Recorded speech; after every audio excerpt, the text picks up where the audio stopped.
बहुत समय पहले की बात है। एक हरे भरे सुंदर जंगल में सभी जानवर मिलजुल कर रहते थे। वहाँ हाथी, शेर, हिरण, खरगोश और बंदर सभी खुश थे। लेकिन जंगल में राजा नहीं था। कोई ऐसा नहीं था जो सभी जानवरों के बीच न्याय कर सके, समस्या सुलझा सके और सभी की बात सुन सके। एक दिन सभी जानवरों ने मिलकर सभा बुलाई और फैसला किया कि अब जंगल का एक राजा होना चाहिए। चुनाव की तैयारी। हाथी बोला, मुझे राजा बनाओ, मैं सबसे बलवान हूँ। शेर बोला, राजा तो मैं ही बनूंगा, क्योंकि मेरी दहाड़ से सब डरते हैं। लोमड़ी बोली, न बुद्धि है न चालाकी, राजा बनने का अधिकार मुझे है। इसी बीच टिनकलू बंदर एक पेड़ से नीचे कूदा और हंसते हुए बोला, मैं भी राजा बनना चाहता हूँ। सभी जानवर हंसने लगे, बंदर और राजा। अरे तू तो शरारती है, कभी इधर कूदता है, कभी उधर। तुझमें तो गंभीरता ही नहीं। लेकिन जंगल के सबसे बुजुर्ग कछुए ने कहा, राजा वही बन सकता है जो बुद्धिमान हो, सबकी सुने और सबकी मदद करे। ताकत या चालाकी ही काफी नहीं होती। इसलिए तय हुआ कि एक प्रतियोगिता करवाई जाएगी और जो उसमें सफल होगा वही राजा बनेगा। 3 बड़ी चुनौतियां रखी गईं। 1. सच्चाई की परीक्षा। 2. समस्या सुलझाने की बुद्धि। 3. दूसरों की मदद करने का जज्बा। पहली चुनौती, सच्चाई की परीक्षा। सभी जानवरों के सामने एक बड़ा सा खरबूजा रखा गया और कहा गया, इसमें से एक भाग खट्टा है, बाकी मीठे। जो सच बताएगा वही पास। हाथी ने कहा, सब मीठे हैं। शेर ने कहा, सब मेरे लिए स्वादिष्ट हैं।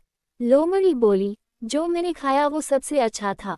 लेकिन बंदर ने चख कर कहा, मेरे हिस्से वाला खट्टा था, लेकिन शायद दूसरों के मीठे होंगे। जजों ने तालियां बजाईं, बंदर ने सच बोला, उसने पहली परीक्षा पास कर ली। दूसरी चुनौती, समस्या सुलझाने की बुद्धि। अब जानवरों को एक उलझा हुआ रास्ता दिया गया, जहां से एक खरगोश खो गया था। जो उसे ढूंढ कर लाएगा वही इस चरण में पास माना जाएगा।